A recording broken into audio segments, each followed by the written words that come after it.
safe space. We ain't never give a reason you should hide. Compile all your questions, we're taking the quest. Join Tarsha on this journey to discover the rest. Go. Welcome to the Adoption Journey podcast. I am your host, Tarsha Smith, and thank you for joining us on yet another journey. Before we get started, I want to remind everybody, please go check out the Patreon page.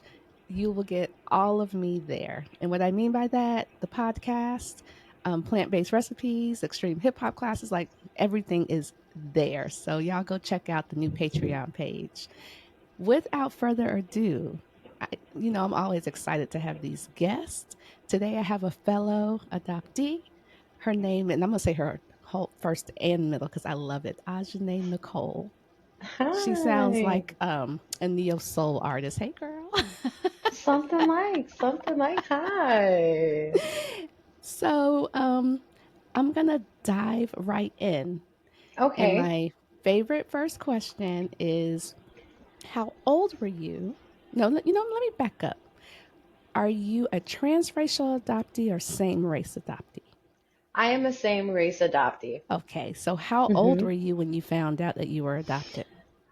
I was 7 years old when I found out that I was adopted, actually. Okay, that's and young. Tell me how that happened. Pretty young. So interesting enough, I was born in 1991.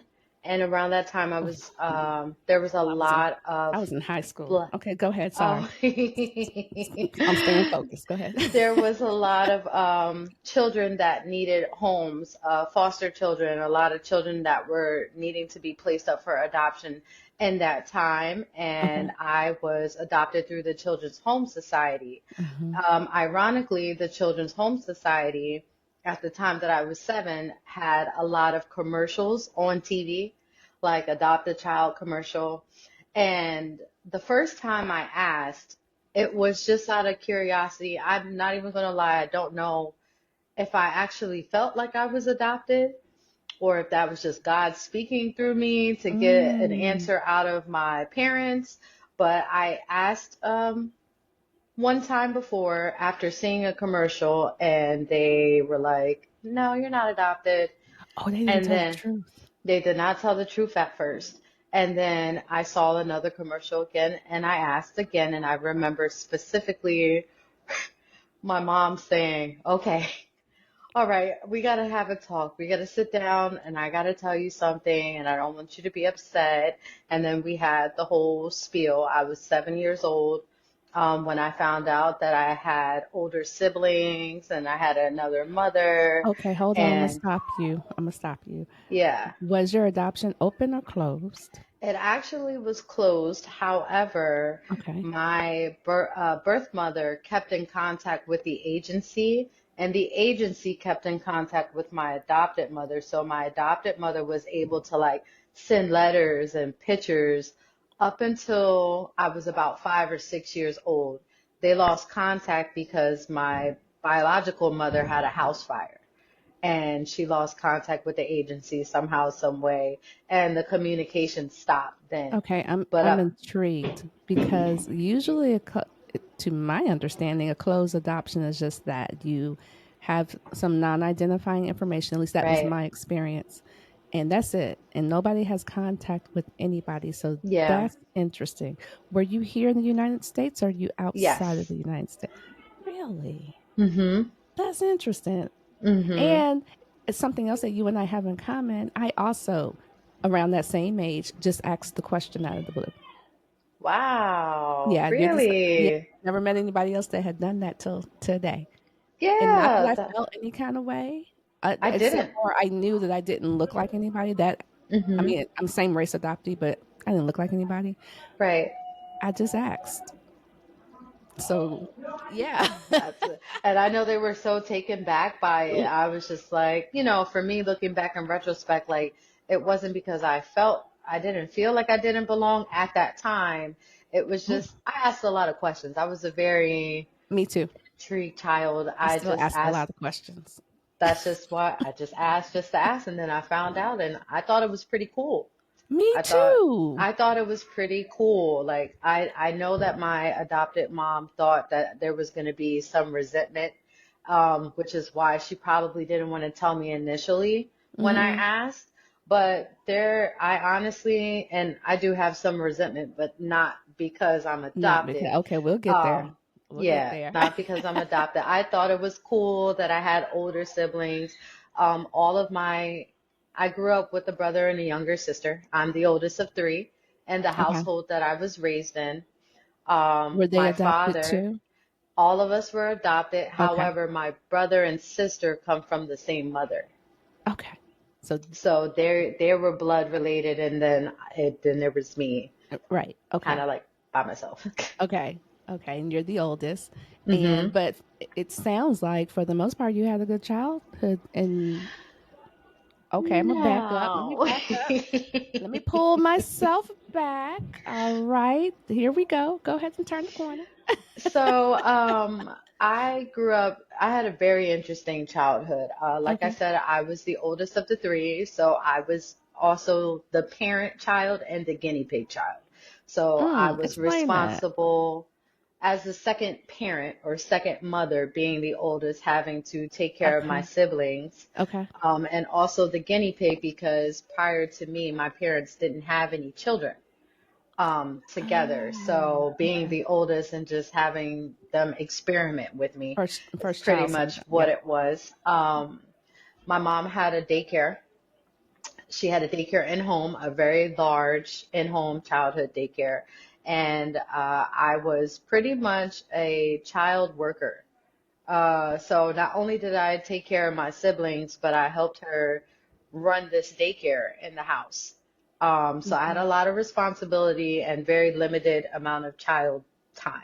Mm. So I grew up pretty quickly, Mm-hmm. and had a And lot now, of responsibility. what about your siblings? Are they having the same experience or No, no, you would first think child? that we all were raised in different households. Like our Okay. upbringings are very different from each other's. Okay. Like our perspective on the household and growing up. Mm. Okay. Yeah. Okay. So a lot of responsibility. And are you beginning to get resentful? Not because of I adoption, but because I cannot just be a kid. most Yeah. definitely. There were, I want to say between the ages of 10 and 14 were pretty bad years for me. My mom is from Omaha, Nebraska, and my father is Nigerian. So they're really very strict. Talk And about the a mix. culture, yeah, it was very interesting. Yeah. So from the African culture, it's more of do what your parents ask. You don't ask any Absolutely. questions, and that's Right. just what it is. And then my mom Right. being from the Midwest, and in her age bracket, they're older Okay. parents. That generation is you do Yep. what I Do what I say, say. Don't ask not any what I questions. do, don't ask questions. That's right. And being the one that had to be responsible for a lot of the areas where my mother needed help, Mm-hmm. if things weren't done right, I was chastised or punished for things not being done correctly, even if it wasn't necessarily my fault. I'm not going to say that I didn't have a hand in making mistakes, but I had a lot of responsibility that I don't think was appropriate at that age. I did have a lot of resentment because my peers were doing things that children were doing. I also grew Mm-hmm. up in a very extreme Christian household, and I was in church Sunday through Sunday. If I wasn't in church, I was helping my mom with daycare kids. I was not outside. I didn't do parties. I didn't do things that normal Ah, kids my a age pew baby. did. Okay. Yeah. And for the family So that doesn't know what a pew baby is, it's a baby, a person that is just raised in church, and in the that's church. all they did. Every time the doors open, that's where they were. Yeah, she was actually, not only was she a daycare director, but she was the Sunday school teacher, Oh, and girl, my he's there father all the was the time. deacon. So we were He's there there all the before time. everyone got Mm-hmm. there, and we were there when everyone left, Mm-hmm. and this was all All week the long. time. How many years Yeah. between you and your siblings? So my brother and I are a good 3, 4 years Okay, so not apart, that much. and then my baby Mm, sister is 7 years younger than I am. okay. So So, my brother, the middle one, he Mhm. could probably relate to my story a little more than she can. Oh, she's the Um, baby. She doesn't relate yeah, to any of this, I she's bet the you. baby. She didn't have She had to. a whole different Yeah, experience. yeah, I'm yep. sure. Okay, so now between ages of 10 to 14, are you saying that you had a rough time just because you were not allowed to be a kid? I Or had is a there rough something else there? Because time. I'm digging. Is there something else there? Yeah, so it was a combination of feeling behind my peers. So, Mm, when I would step out of my house, my peers weren't watching Barney. They weren't watching Nick Jr. They weren't like I was a teenager, preteen. So they weren't okay. doing these things. I had no idea what kids my age were doing, and whatever they were doing, I just wanted to do You that, but I wasn't. wasn't allowed to. And then I was kind of awkward too, like growing up. Like people think that I'm like this popular y- person now, Yeah, and I just was never that's what that. you look like to Um, me too. I told you, you're I a neo was soul artist very in my mind. awkward. Yeah, well, I actually am, and we'll get into that. See, I Yeah, didn't I even know actually that. am. Okay, we'll get there. We'll get there. Yeah, we'll get into that. Like I said, I used to get in trouble a lot. So, like, I dealt with a lot of verbal abuse, a lot of physical abuse. Mm, I mean, that old school get mentality. your switch, Yep. extension Go cords, get the shoe, hangers, all that. anything that she could grab. I would get in trouble very bad for little small things. And there was a point in time where I just resented her for not allowing me to be a kid, not allowing me to make the same mistakes that my brother and sister would make, and Mm. her not showing me the same grace that she would show the other two. Now, let me ask you a Um, question because now resentment is getting ready to build in. mhm. And it's kind of normal when we start hitting those preteen ages. And Yeah, because, at that point, as the teenager, we know everything and our yeah, parents know nothing, right? So, right. but was it coupled between I'm resentful because you're making me do all this, and does the adoption start seeping into your mind, or is that nowhere? Actually, so what was my saving grace? There was a period of time throughout my childhood up until my young adult years where I was very angry with God Mm, because of the treatment that I received. I resented my mom because I helped her the most. okay. I feel, in my personal opinion, although my dad handled the financial things, when it came to things around the house, That her was mama. business, her children, I was the second parent, and I got no credit for it. I like ever, never. Hmm. And I felt like out of all of the children, if anybody should be praised, or like you should be Yeah. you should be nice to me because I'm helping you for Helping you. free, like. And although it was just like, well, you do what I say and that's what it is, but she never made the other two do the things that I had to do. Like Oh, my life was like Matilda, Norbit, and Precious put together. Like like if not I could describe precious. it in movie theory, like I had a mean mom, like the mom from Matilda, Monique, how she played in Precious. My mom was morbidly obese, so I actually had to physically take care of her Oh, because there were things girl. she was not capable of doing herself, and I had the energy and the stamina to chase after Precious. kids, and yeah, it was a Precious lot. is quite the analogy because that movie Hmm. was rough. Yeah.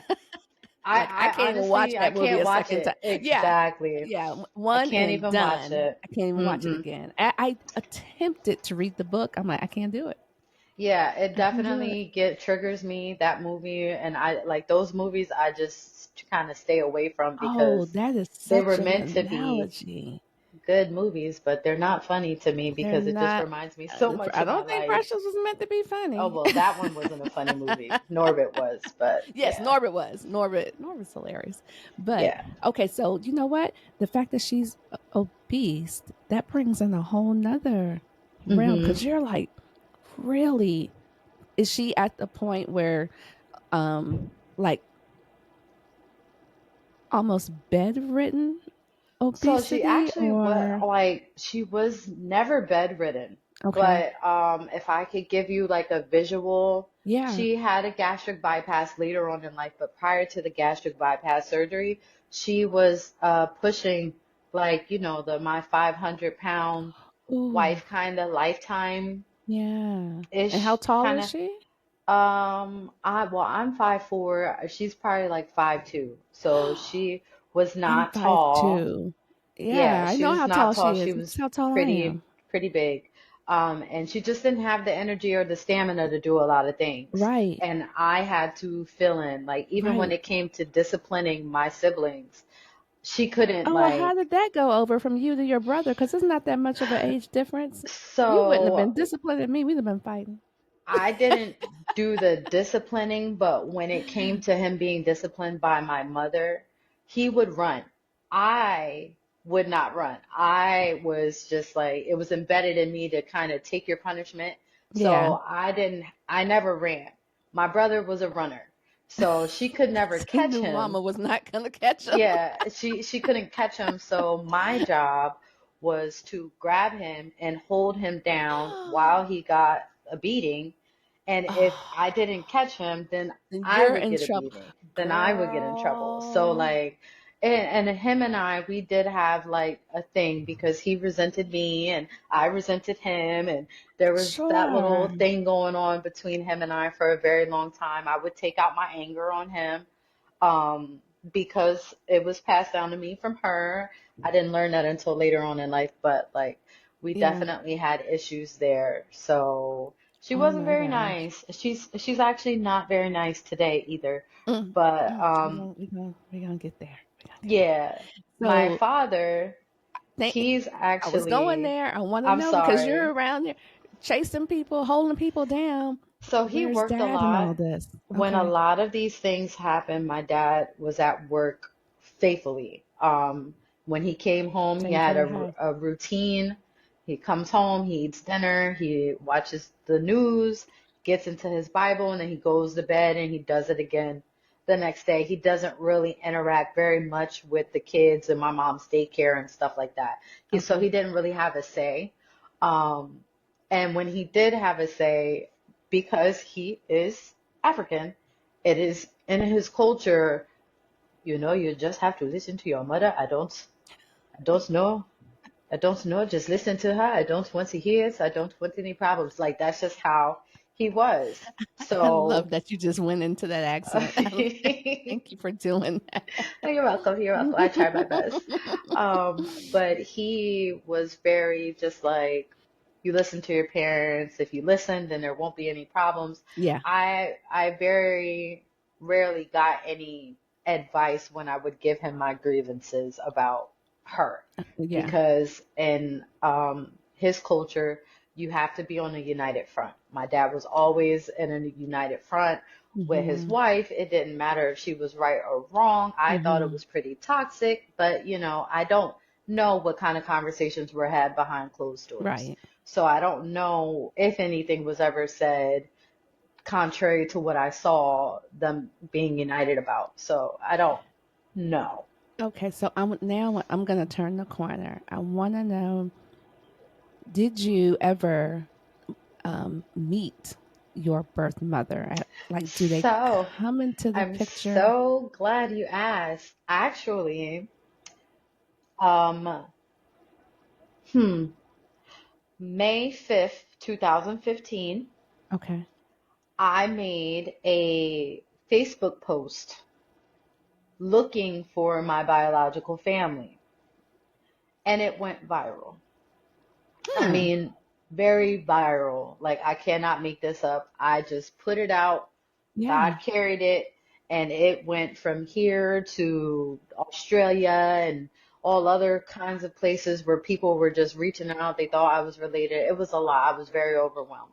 Long Yeah. story short, they found me that same night, actually, around 10:30, 11 o'clock later on that night. I found my real mom You can't ever tell by, me that God doesn't show out because okay, when when he puts his okay. hands on something, He said, "Oh, you want to know? You want to All know? right, All I right, here got we you." go. Yeah. So, and it was so Wow. interesting because that was free. It was a free find because I Yeah. actually was going to spend money to hire a private investigator and all this other stuff. And when they told me the process of things, I was like, "Oh, I can't afford mom right now. Mom's going to have to wait." Mom's gonna Mom's have going to to have to wait wait. And then because you knew something her was, name from. well, I didn't know her You name. didn't know her So, name. no. Do So the tell. only thing that I knew, the only thing that I had to go off on was that she, whoever my real mom was, Mm-hmm. she would have a memory of the photos that were sent to her Okay. before this house fire that happened around 1996 or 1997-ish time because I was about 5 when it supposedly happened. So the only thing I knew was that I was born in Trenton, New Jersey. I knew that I had 3 older sisters at the time. Mm-hmm. I knew that she had a house fire and I knew that she had pictures of me. So those were the only things that I had to go off of. And when I was screening people, it was, did you get any pictures? Did your house burn down? If they don't remember the pictures or they didn't have a house fire, then I automatically knew that I wasn't talking to the right person. Mm-hmm. And the person that reached out to me to tell me that they have located my mother, her name was Shaka Khan on Facebook. And I was like, God, this is a joke. I don't have time for this because why is Shaka Khan messaging me about my mom? Like, I can't even trust you. Your name's not Shaka Khan, you know? So Actually, I I know was in someone with that name. I was in denial about everything. And she said, "Hi, I'm so glad you called me. My name is Sylvia. Your mom's one of my best friends. I have her on the line. She's crying. Hold on." And I'm like, "Wait, hold on. She's crying already. I didn't even ask her the questions. Now I got to tell another lady that she's not my mom." And I hate to be the one to break it to her. Like, I was in denial. But Yeah. when I went through this series of questions of asking her, the only thing that made me believe Mm-hmm. that she was my mother was that she said, she described 2 pictures that she remembers. So I'm like, Mm. she went on my Facebook. She went on my Facebook and she saw a Throwback Thursday picture that I post. There's no way she has that picture. So she says, "Oh, I also remember a picture of you wearing a Pocahontas leotard on a balance beam because you used to do gymnastics." Now, Oh, mind you, I only did gymnastics one summer and it was for maybe like a month or so. And I only remember that vaguely. But when she said it, I dropped my phone. I couldn't believe it because that picture doesn't even exist. That memory barely existed because yeah. gymnastics was not something that I carried into my life.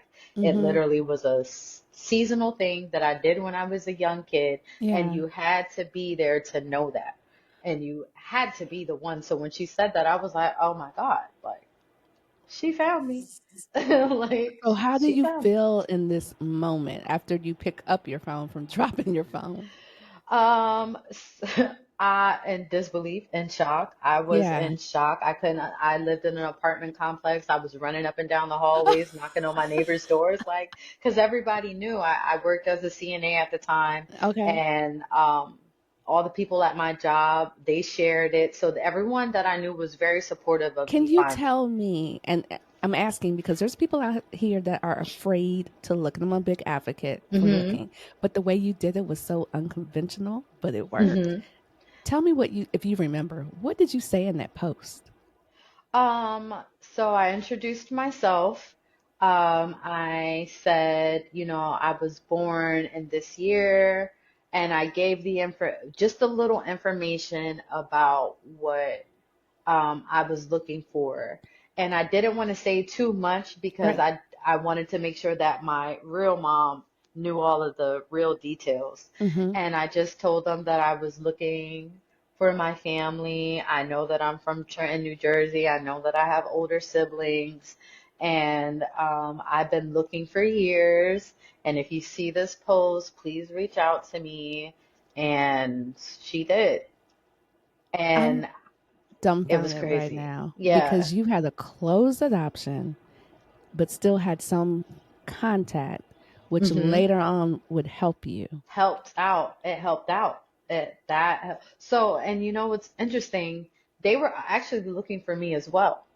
See, okay, so I'm gonna stop you right Yeah. there because I say that all the time. As adoptees, we get so into that monster of I'm going to be rejected, but I need people to think about it both ways. There might Hmm. be open arms looking for you. They might be looking for you. Yeah. So I mean, I'm so glad you Just said that because never that's know. just confirmation for what I say. When you go look, you gotta be ready because you don't know what you're gonna find. But it's not Exactly. always this big bad monster of Right. rejection waiting for you on the other side. Right. I'm so glad you said that. And you know what's so funny? So me knowing that I was adopted at 7 actually played a big role in my coping mechanism. When How so? I when I would get in trouble or felt abandoned or neglected or however I was feeling from Hmm. my adopted mother, I would always go in my head, but you have your own mom out there somewhere, and she Oh, probably loves you really much. oh, And I had this idea in my head yeah. that whoever this woman was at 7 years old, and I carried this throughout life until later on in life when I found out what was really going on. But I carried this idea in my head that maybe she didn't have a lot of money. Maybe she couldn't afford me, but maybe she really loved me anyway. And the treatment that I got from my adopted mom, I would always imagine in my head that I had a mom out there somewhere who did love me, that, you know, did cherish me, did find value in me as a daughter and would want me. Oh, Um, so whenever I would get in trouble, I would soothe you would go myself with there. that thought. That's You interesting. got a mom. You have a mom out there somewhere. There's hope somewhere that one day you're going to find your mom and she's going to love you and you're going to Okay, be fine. so what was the story behind her giving you up? So the story that actually my adopted mom didn't have a story to give me. So the story that I got from my biological mother was that she was going through a hard time. Hmm. She had my three older sisters, and my aunt was living with her. She was working like two, three different jobs, and she was taking care of my cousins also. So, from what I was told, was that she just had a lot on her plate, and she really couldn't afford another child. Um, Okay. a lot of other people would say, "Well, what's one more? You already had a teen, you know?" But I wasn't there. Right, I don't know right. how hard that must have been for Hmm. her, Hmm. especially in the environment that she was living in. So I always gave her grace about that. Mm. I always gave her grace about that. A lot of people look at me and they want to know how I like was so open with her and not bitter and not angry with her for making the decision that she I made. I understand why you're not bitter because it's not your burden to carry. It didn't have Right, nothing to do with you. You're a right, product of it, but that didn't have nothing to do with you. right. So why are you mad? I, Yeah, I honestly wasn't. I always had in my head that, I wasn't either. maybe she just didn't have resources, but maybe she loved me. And for me, I grew up in the suburbs. So Me too. me growing up in the suburbs and having it all, there were things I did not have. And I would have rather lived somewhere that wasn't in the suburbs if I had that. I would have Mm. traded it all for the love. For the I wow. would have. And I did actually. In 2015, I moved in with my biological family. Girl, stop.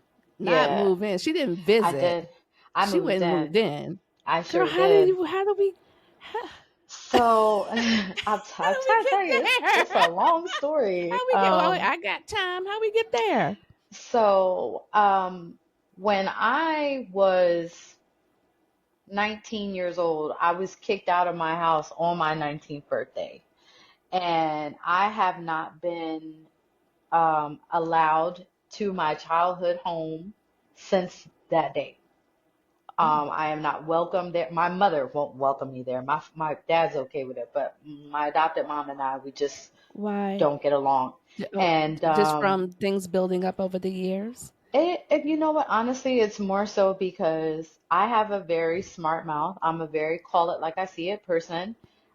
And I ask a lot of questions, and if it doesn't make sense, I'm gonna say it doesn't make sense. And she is very much stuck in her ways. Old She's school. also textbook narcissist, but that's neither here nor there. That's another podcast. That's another podcast. And you know, when you're calling a narcissist out on their nonsense, they rather just exile you from the whole thing. Yes, So for that is who sure. I am. I am the scapegoat. I am the black sheep, and I in my 30s now, just now learning to be comfortable in the role that I play. But when I found my biological family, I was still kind of like in between houses. Hold on, I gotta Like, ask you this too. mhm. Was she also upset that you found your birth mom? Yes, I knew it. yes, she was. Okay. Um, when I found them, I was in the process of losing a house, and I didn't have any options on where to go. Like, I didn't have any family, obviously. Her family was in Nebraska, and I wasn't welcome there. So my biological mom said, "Girl, you could come here. You could come here." Like, Hold on. Back up. What do you mhm. mean that the family was in Nebraska and you were welcome there either? So my adopted mom's side of the family, they're all from Omaha, Nebraska, Okay. and they are very much like her. Like they just their way of thinking is very similar, So if mama is not and gonna fool with you, I'm not gonna fool with you either. period. Okay. And that's just your mom said it must be true. What you calling your mom a liar? Like that's just Oh, how it okay. was. So So your birth mom said, she said, "Come," and you were because comfortable? it was a dream come true for both of us. Honestly, I have done a lot of things in my life, and me moving in with my Was family like at the was bottom of the at the list. bottom of the list. So, when she invited me to come stay, for me it was a dream come true because that's all I ever wanted. All I ever wanted was to be welcomed, and it was Yeah, my family. Like it was like, oh my God, I used to think about this day. I used to daydream about this day that's forever. So wild. when she said it, it was like all my friends are like, "You gonna move the train? Why would you move the train?" And I'm like, "It's better than nothing. I've slept in a car. I've slept in the park. I've slept Do in you the see my parking lot. mouth? And for Yeah." those that are just listening to the audio right now, my mouth is open because let me tell you why. Because something, my experience when I met my birth mom, real different. How you said that Yeah. you had imagined and envisioned, and it was a, Hmm. yeah, I had to, I had done the same thing as well. And then when I met her, yeah, totally underwhelming. Anything that I had Yeah. imagined, none of that. That's so sad. And if she said, "Girl, you can come move here," let me tell you where I'm not going. Right. There. Right. So I Yeah. am. You are at this point in the game. You're first. Yeah. How long I took it. from the time from the Facebook post till you moved in? What's the time span? Maybe like a month later, like a month or two later. Like it was literally like a month or two later when I left. Maybe 2 months after I But had met them. what's crazy is because I can tell just by talking to you when you did the post, your intent was not let me find these people so I can figure out if I can have some No, place to go. It just no, happened like that. yeah. Oh my gosh. Okay, so you get to your birth mom's house and And what it was lit. happens? It was lit. It was lit. It was Found so your lit. people. I was You so found your excited. people. Oh my Um, God. I was like, oh no, what's happening? Okay, you're good. yeah, sorry. So she No, was it's all so right. welcoming.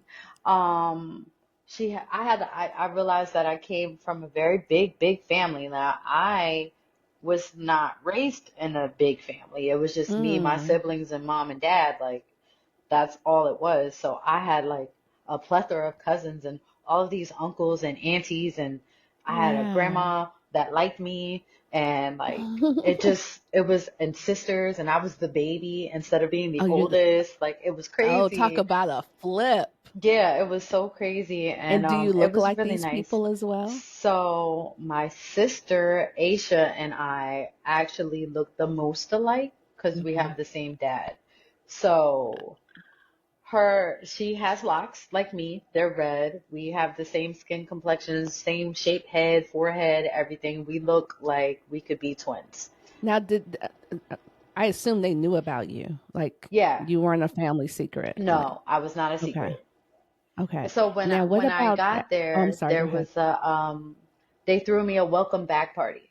So you know, I like the love that. Antoine Fisher, like it was like Antoine Fisher, but like Yeah. times 10, because my family is so big on like both sides. So like it was so overwhelming. Like they had a cake for me. Like this was like the first time in eons I had been celebrated like for anything. Oh, So it just felt so good. Like I'm not gonna lie, like when I first got there, everything was great. It was like my wildest dreams come true. and did you meet your birth father then I as did. well? I Now, did. were they together, or your birth mom and birth? So at the time that I was conceived, no, they were not together. Okay, So I think that that also played a part in the adoption too, because she had some other things going gotcha. on her end. But he didn't know. From what he tells me, my biological father, he did not know that I was like his child. Ah, He had no idea. So, you know, he also had his grievances with her as well, you know, him feeling like I he missed wonder why out. she didn't. Yeah, because maybe he could have taken Well, you. he would have because he actually had custody of my sister. Oh, Hmm. that's interesting. Why she made the we'll never know. Yeah, there Yeah, she had some things yeah. going on back at that time. So I was just like, all right, well, we'll just let bygones be. And Right. We're I here came now. with a clean slate. I didn't make her feel like she was obligated to do anything for me. I didn't come with a chip on my shoulder just because my childhood was shitty. I didn't make her feel like it was her fault. I pride myself in that, Mm-hmm. because there's not too many adoptees would have that have gone through things similar to me that don't feel bitterness and don't Mm-hmm. feel resentment. But in the beginning, I did not feel those things. I was very transparent with her about my childhood. We bonded on a lot of things. I found out that I belonged to like one of the second largest families in Trenton. Like it's like That's documented. wild. Like it's and I actually went to school with some of my cousins. Huh. Yeah, like I had classes with them and everything. Yep. That's crazy. Yeah. So this was in 2015. Uh-huh. So move me through the years. Do things stay good or okay? No. All righty. No, they don't. Turn the corner. So we're turning again. Um, I left Trenton, I want to say like middle or yeah, about the middle summertime-ish of 2016. Mm-hmm. And I left because my family, it's very hard to put up a front and keep the front up when it's not genuine. It's very hard to keep that up. And I Right. think we both, my mother and I, both put up this facade in a way. My facade that I put up Mm-hmm. was that I was just light and easy and nice and you know, like just not easily bothered by things. That was the facade that I put up. Okay. And the facade that she put up was that she was, that she had the capacity to have empathy. She also didn't have the capacity to help me or mentor me with certain things that I was going through. as far as like mental health was concerned, or just general life things. Like we grew up in two different places, so I expected Right. her to be able to like help me with life, like moms do. But the life that she lived was is not similar to my life. So there's a lot of things that I know that she does not know. So that Mm, was pretty I could disappointing. see that. It was also more of the my sisters and I had a falling out, simple and plain. And it was because, looking back in retrospect, my mother was putting on a very good front from their perspective, about her mothering. So what I was going to ask you that. it looked like she was like this perfect mom, And and they were like, girl. who is this woman? They were very upset about that. And Yeah, I I was could just see. basking in this lady. I didn't care that she was fronting or not, because I felt like I deserved it. I just got here. Y'all don't know what I've been through. Like, let the lady be nice to me. Like, And they're I like, well, you don't know what we've been through, and we don't know who this exactly. chick is. And Yeah. at that time, I empathize with them so much more now, looking back in retrospect after I've done my healing. But at the time, I thought it was very selfish. And I wasn't empathetic towards their Mm, feelings, because I felt like I got the shitty end of the stick on things, you know. They had gone through a lot of things that I was not there to witness, but I felt right. like you guys were together. I've only gone through everything in life by myself, you know, and you guys had her. I didn't get to experience her at all. Let me ask you a question. Do you think, because I hear some people, because you a few minutes ago even alluded to this, being there versus the experience, does just having that person or having that family, does that trump everything? Um, as far as like the love, like Hmm. having, um, if it was genuine, it Okay. would have. Okay. If it was not a facade, if it was Got the you. real deal, I just can't afford it, but I got you. I love you. I'm loyal. You know, like Okay. I am, that's way more important to me than anything that you could possibly do for me. And I Okay. still stand on, if things were the way that they appeared to be in the beginning, I would have stayed a lot longer. I probably would still be there. Like it wouldn't, I go So where how the long love did you is. end up staying? I wasn't even there a whole, maybe a little over a year. A That's a little lot. over a year.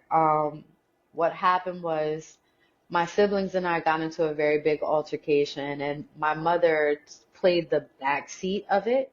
I felt like, her being the matriarch, she should have like orchestrated a meeting or something for us to sit down and talk about things, because I'm a talker. I like to talk things out. Hmm. And she didn't do that. Instead, she resorted to other avenues of coping, and I'm not that kind of person. And that's where the resentment kicked in with her. I realized that in the face of adversity, in the face of things that are too difficult to handle, I run into them face first. She Okay. runs away from them. And these were things that my siblings were trying to tell me, but I was too wrapped up in the new situation Right. to believe what they were saying. So when she showed me who they were trying to tell me that she was, that's when all hell broke loose, and we had a problem. That's when we had a problem. Oh my gosh.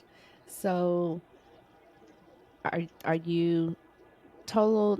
Okay, I'm just going down the list. No contact with your adoptive mom, hmm and no contact with your adoptive father, just because you're not allowed back in the. Or I do you still talk to speak to them? him periodically. Like, my Okay. relationship with him is a little estranged, but not really, because I'm the one who calls him mostly. Like, he Okay. doesn't call me really, but like I'll call him, and he picks up He'll for me every answer. time. Yeah, So, and he your answers. adoptive siblings, do we talk to them?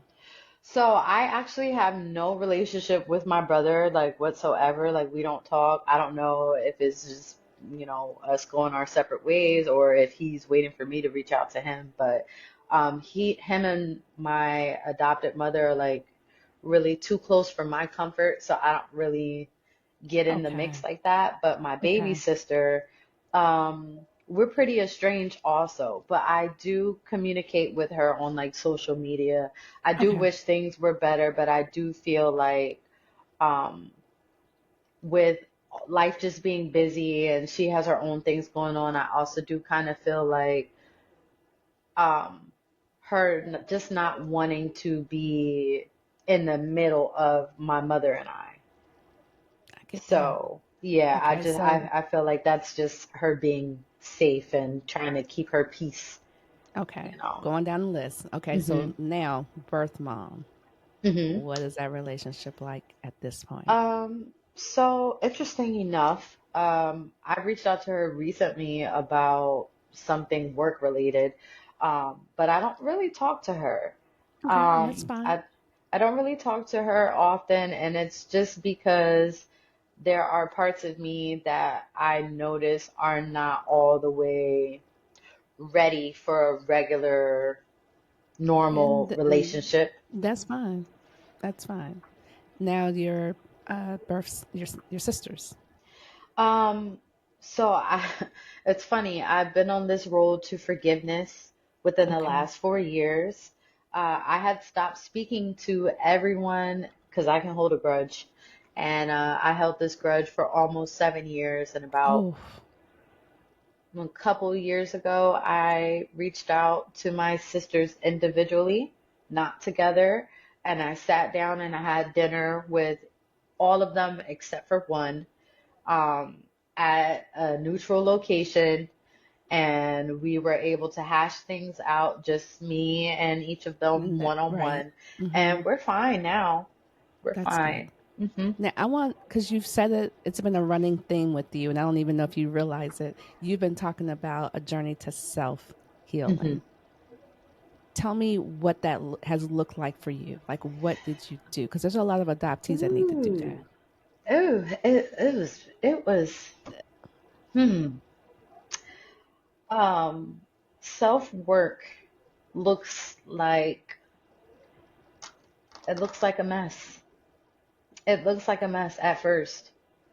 Um, it looks like a lot at first, and it can feel overwhelming, and it can be scary because at some point you are looking at yourself in the mirror. And I think that's the scariest thing about like doing inner work and self work is Mm-hmm. looking at yourself in the mirror and seeing what role you played in all the chaos. Self It's so responsibility. much easier to point the finger. And I mean, Right. I can legit continue to point the finger along the way. I mean, and I may be justified in doing so because it's not a lie, it is the truth. However, there are parts that I've played in my own demise. Mm-hmm. And just being brave enough to know that when I do this work, I'm doing it for the better of myself, not to punish myself, not to penalize myself for being a human, just to take accountability because there's power in accountability. Mm. And when we're doing that kind of work, it is so scary at first if you're not used to doing it.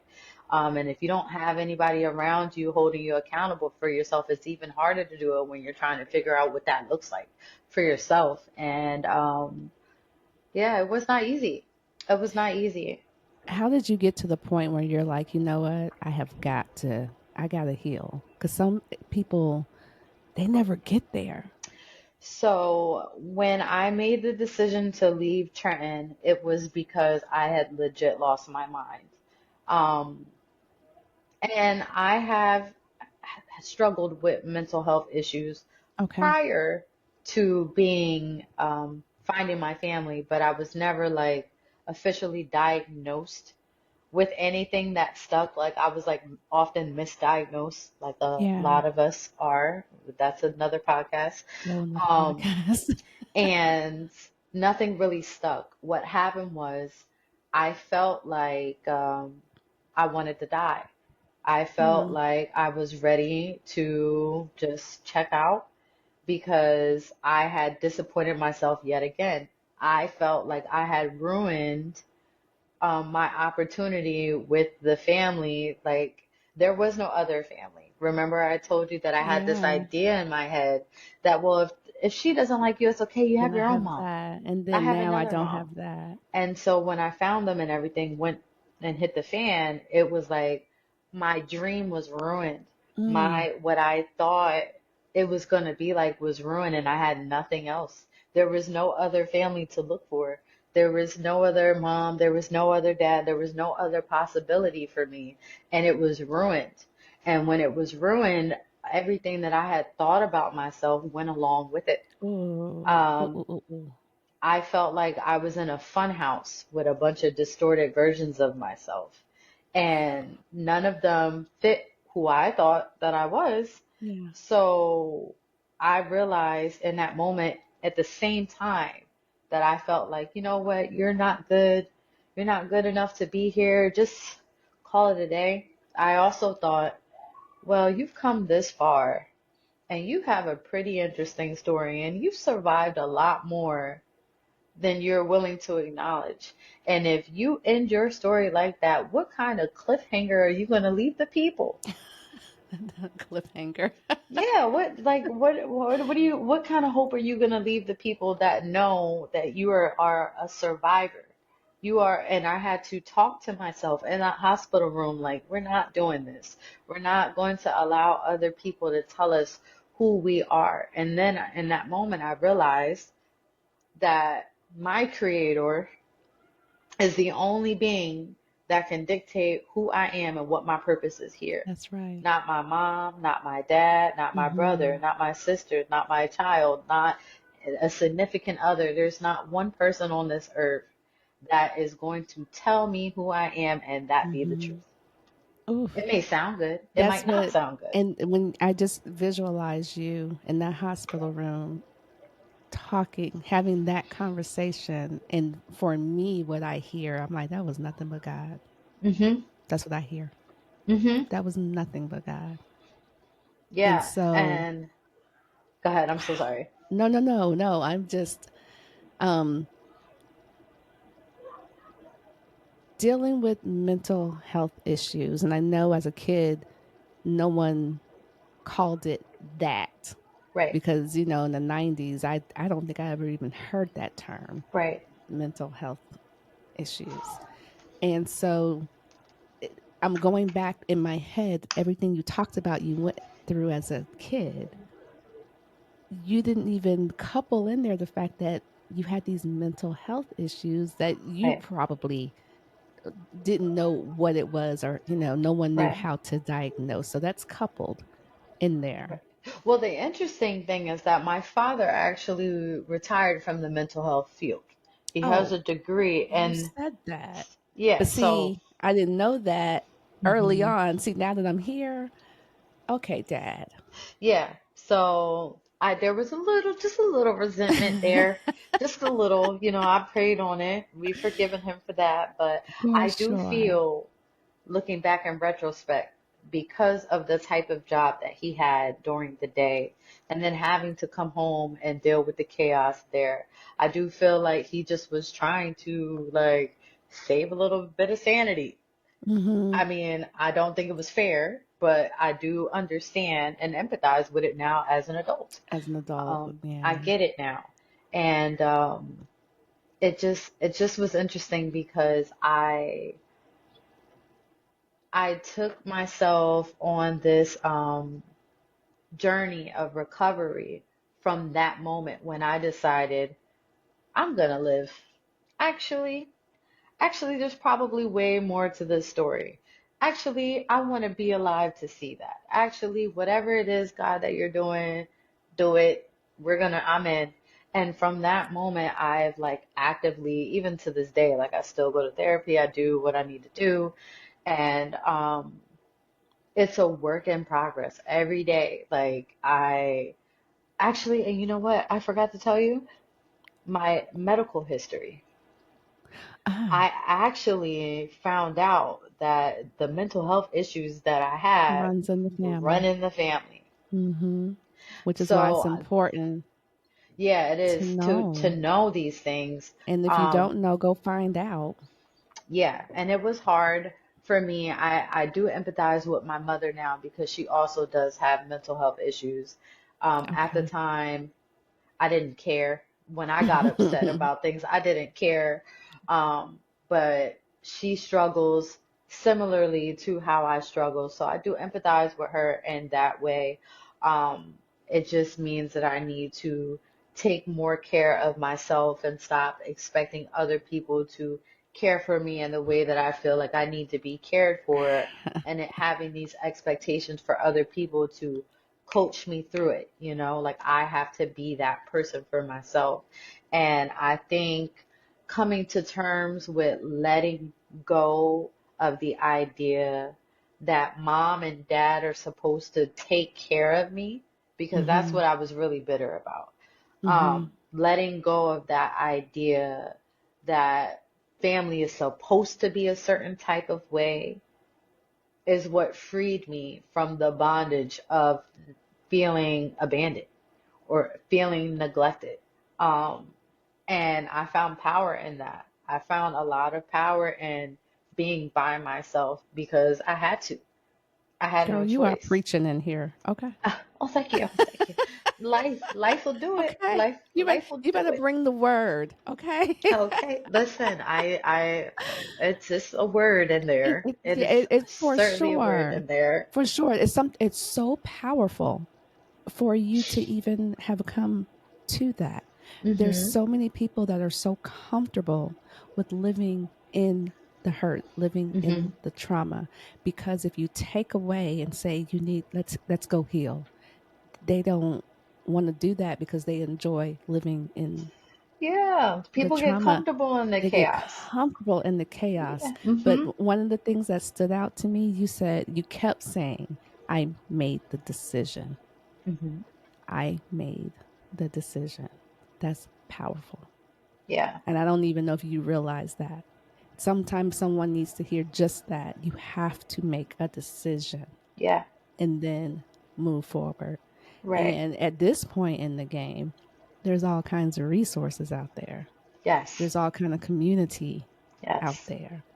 I want you to tell the family today, as of today, tell me who Aja Nicole is today.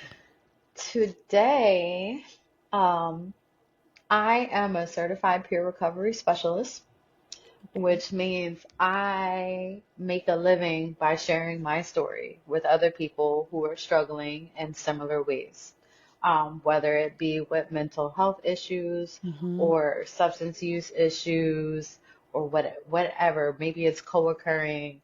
I have a lot of experience where I can relate, and I share my story and my experiences with other people to help them and give them the resources that I have available to me to make it available to them. I am also an artist. I like a painter, and I am a recording artist and a writer, songwriter, and I create music for the soul. You're I on was, it. and I Yeah. didn't listen because you know how I told you off camera what I do. I just, I come in with very little. Yes. So, and my mission here, I feel on this life, God just placed it really deep down on my soul to be of service to people. There was a point in my life where I felt like I was the only one who was going through what I went through. When I looked at my peers, they didn't have dysfunctional families like mine. They might have been Mm, dysfunctional, but not like mine. And the unit was different, and I always felt behind. I always felt like no one understood. I always felt very unique in my chaos. But when I started going to therapy and group therapy, I realized that I'm not that unique. My story is not that unique. There's actually a lot of stories very similar. The character names may be different, but the mm-hmm. stories are very, very similar. And the pain is the same no matter what. No matter what. And I never want to have someone cross my path and them leave me without feeling like they've been hurt. Like my number one thing is to like show empathy and allow people to be heard because people need that.